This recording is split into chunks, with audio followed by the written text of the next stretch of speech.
membuka kaca mobilnya tanpa keraguan, tanpa kecurigaan, sebagai bentuk bahwa beliau percaya kepada kita di Indonesia.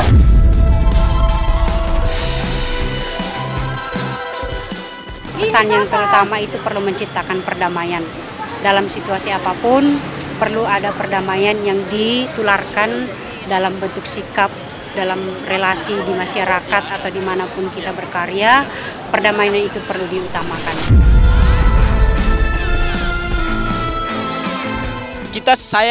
Kita berempat sebagai umat dari Gereja Katolik sangat bangga, dan kami dalam hati ini kalau diungkapkan menangis terharu bangga karena kehadiran Paus yang mana Kepala Negara Vatikan merupakan tokoh dunia.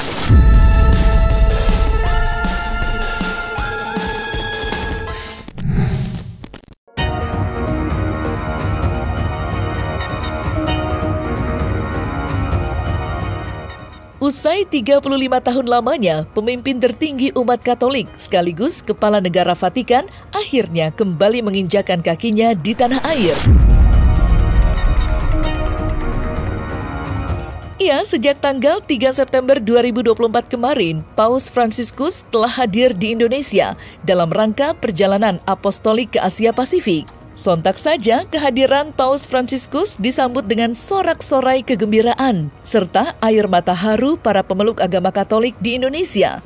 Apalagi Indonesia dipilih sebagai destinasi pertama Paus Fransiskus dalam perjalanan apostoliknya, mengingat betapa indahnya rupa keberagaman masyarakat di negeri ini.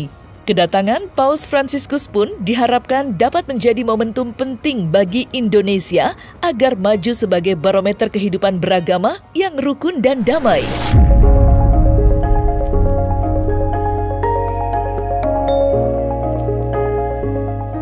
Indonesia adalah kapal besar yang di dalamnya ada keragaman yang tidak terkira. Tentu merawat kebinekaan di Indonesia adalah PR besar. Karena itu pilihan Paus terhadap Indonesia, padahal ini adalah negeri mayoritas Muslim, tentu tidak muncul dari ruang kosong. Beliau tahu bahwa Indonesia adalah negara penting bagi pembangunan iklim perdamaian antar umat beragama. Karena itu Paus datang ke sini untuk kemudian membangun hubungan dengan Indonesia agar Paus sebagai tokoh agama sekaligus tokoh negara, yaitu pimpinan Gereja Vatikan dan pimpinan Tahta Suci Vatikan, untuk membangun hubungan dengan Indonesia sebagai negara dengan mayoritas Muslim di dunia dan negara besar, agar bisa berkomitmen dan bergerak bersama bagi perdamaian dunia. Kalau dari saya sih lebih ke satu momen yang luar biasa, karena ini adalah bentuk bagaimana simbol dari bagaimana perpaduan antara beberapa agama yang ada di Indonesia, yaitulah persatuan, dan bentuk dari kehadiran Paus sendiri yaitu memberikan suatu nilai yang positif menurut saya untuk bagaimana rasa toleransi antara umat beragama. Ya, terima kasih.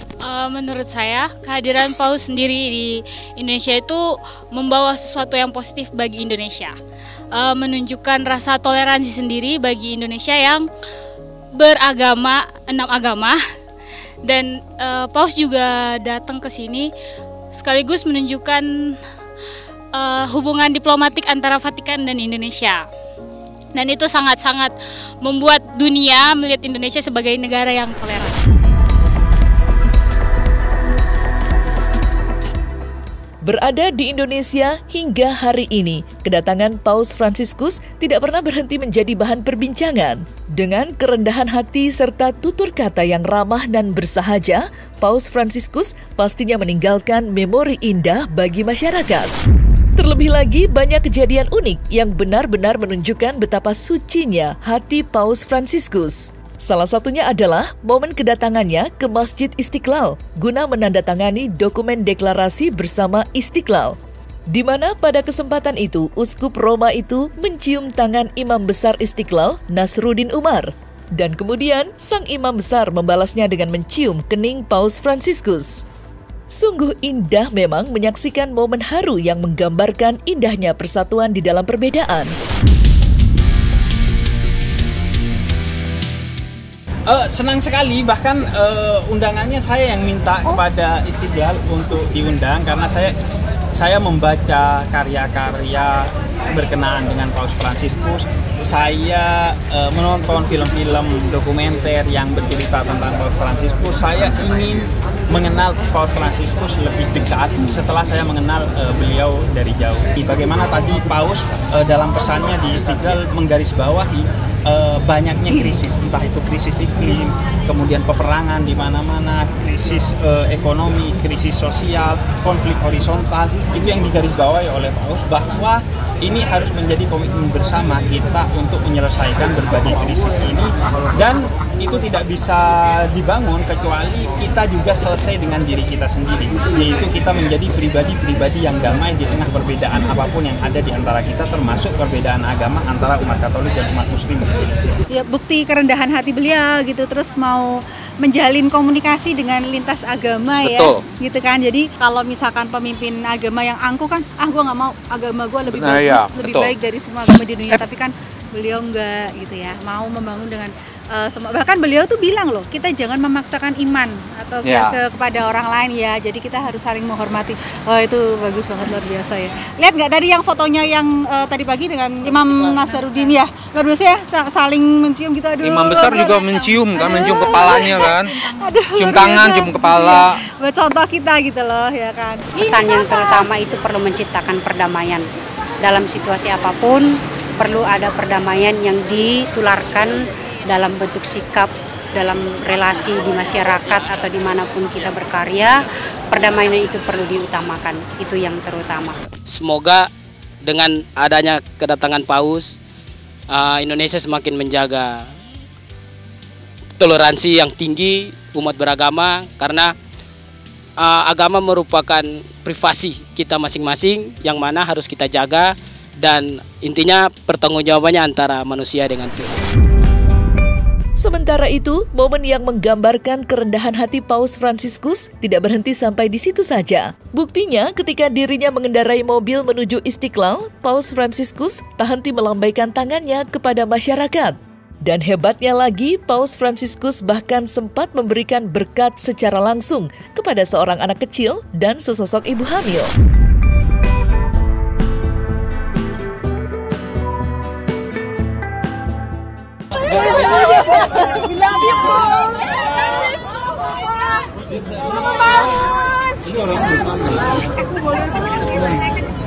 Papa, habis kelas nih, Papa.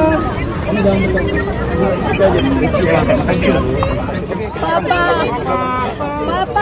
Papa. Diberkatin ya. Aku pegang dong palanya.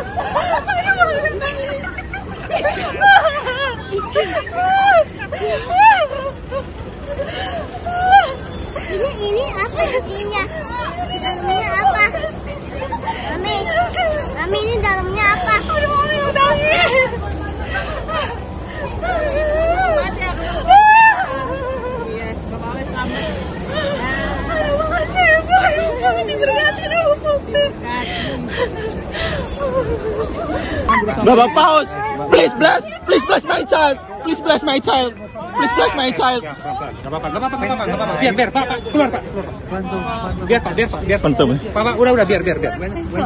Biar, Pak, udah, biar. When born? Next week. Melihat keluar, Pak.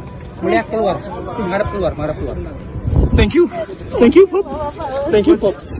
What's the name? Cecilia. Oh, Cecilia. Thank you, Pop.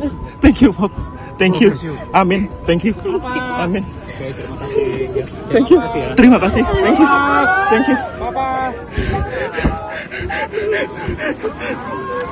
Membuka kaca mobilnya tanpa keraguan, tanpa kecurigaan, sebagai bentuk bahwa beliau percaya kepada kita di Indonesia. Pemimpin umat Katolik yang sederhana, terus juga pembawaannya tulus gitu. Dari wajahnya terlihat orangnya tulus gitu. Jadi kalau kita mau salaman pun ya pasti beliau mau gitu. Seperti senang sekali ini. Mau ketemu sama dia. Saja begini senang sekali. Kita lihat anak kecil itu pasti disamperin. Kemudian kalau yang ibu-ibu hamil disamperin juga. Tak dapat dipungkiri memang sederet momen-momen unik itu seakan menjadi bukti dari pendapat dunia tentang Sang Uskup Roma.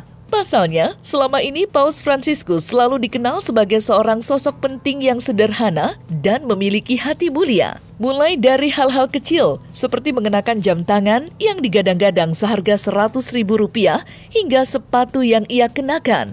Belum lagi dengan besarnya mimpi Paus Fransiskus terhadap perdamaian antar pemeluk agama. Ia, walaupun berstatus sebagai petinggi agama Katolik, Paus Fransiskus seolah tak pernah lelah menyerukan pesan perdamaian. Sebuah perilaku mulia yang sampai menyentuh hati Habib Fajar selaku tokoh agama Islam.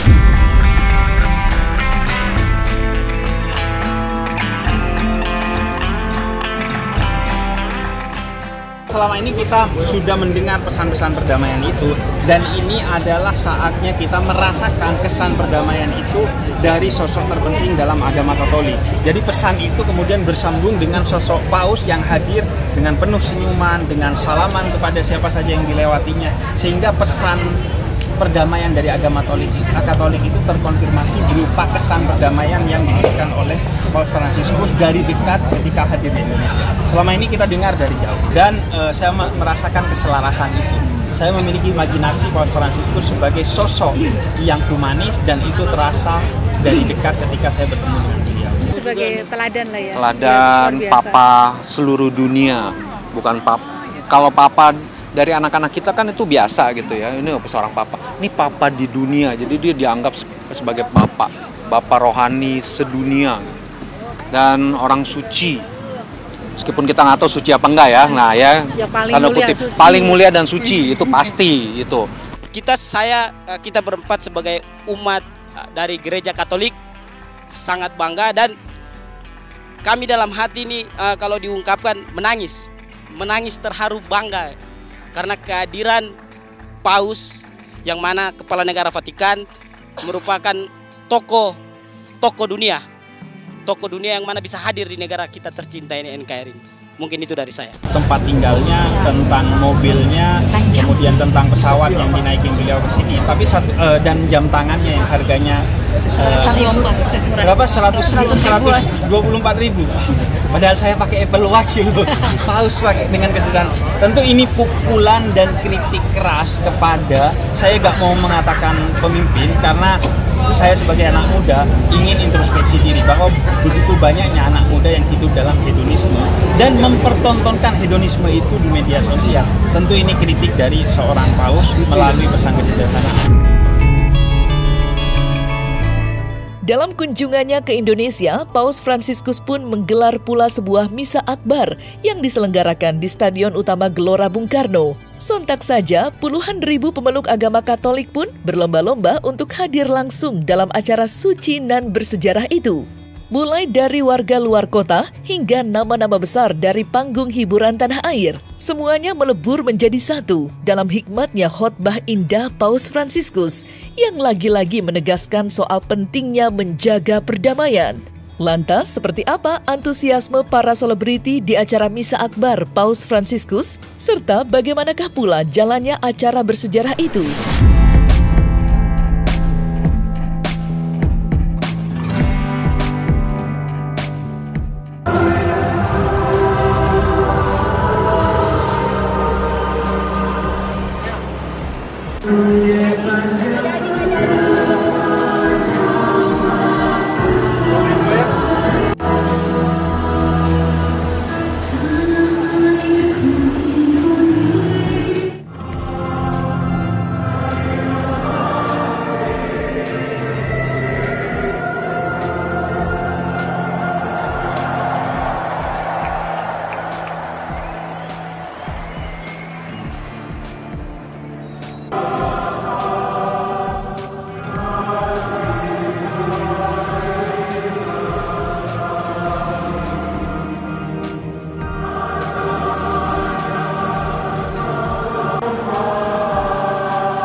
Viva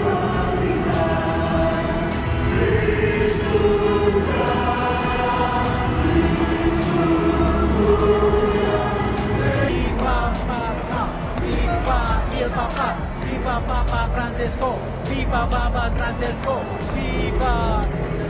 Welcome to Indonesia. Papa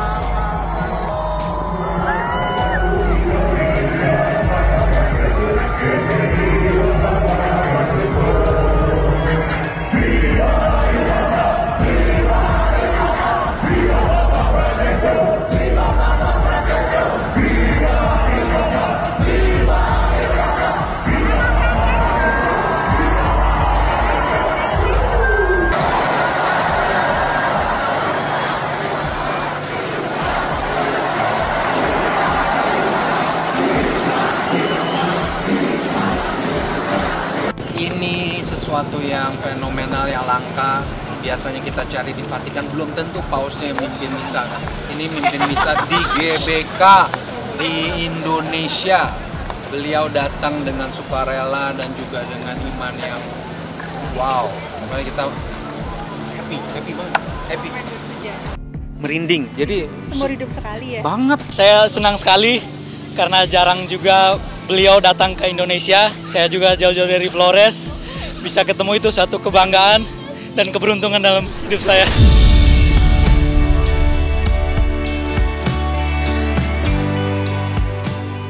Berkesempatan untuk ikut Misa Kudus bersama Paus Fransiskus pastinya merupakan momen yang begitu spesial bagi pemeluk agama Katolik di Indonesia. Menariknya, kebahagiaan itu seolah dilipat gandakan untuk Lyodra Ginting.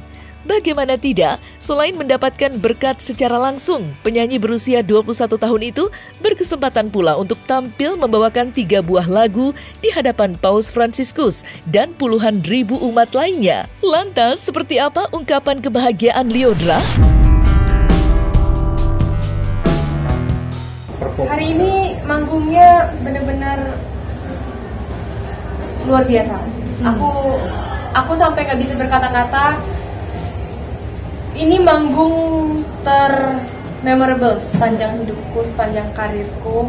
Karena siapa yang sangka, kita nggak tahu tiba-tiba Paus Fransiskus datang ke Indonesia, mau misa bareng juga bersama kita semua di GBK gitu. Dan aku pun bisa nyanyi gitu. Aku kira aku juga cuma, ya kalaupun datang pasti aku ikut misa gitu. Cuma aku bonus lagi nih, aku nyanyi di sini gitu dan menyambut Pope Francis di sini, dan rasanya luar biasa banget.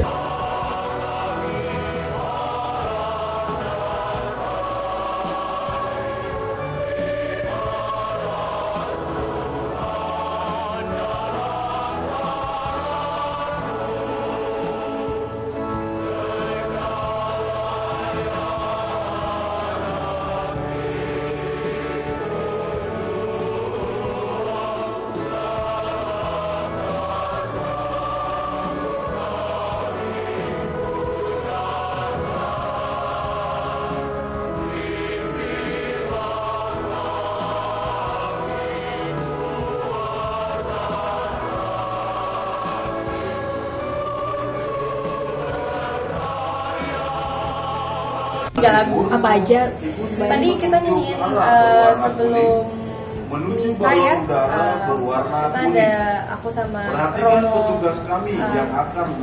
Aloy, kita bawain lagu Prayers of Saint Francis, itu doa Santo Franciscus dari Assisi kita bawain, terus sama The Romos juga, ini Romosnya gaul-gaul keren-keren nih. Terus kita bawain lagu doa kami buat Indonesia, doa kita buat Indonesia. Terus habis itu The Prayer sama Kak Anton yang luar biasa sekali. Itu gemeter gitu. Karena rasanya tuh kayak bener-bener Paus Fransiskus di depan mata kita. Di saat orang-orang berusaha semaksimal mungkin datang dari pagi, mungkin mereka udah gontok-gontokan di luar sana, himpit-himpitan, bahkan ada yang nggak dapat tiket, dapat space gitu-gitu. Sedangkan aku bisa nyanyi, bahkan aku bisa ketemu langsung, bahkan aku bisa berkat langsung gitu. Aku tahu banyak banget orang iri di luar sana akan aku yang bisa dapat berkat segitu. Cuma ya ini berkat dari Paus, tadi dia memegang tangan aku, ini aku berkati ya kalian semua.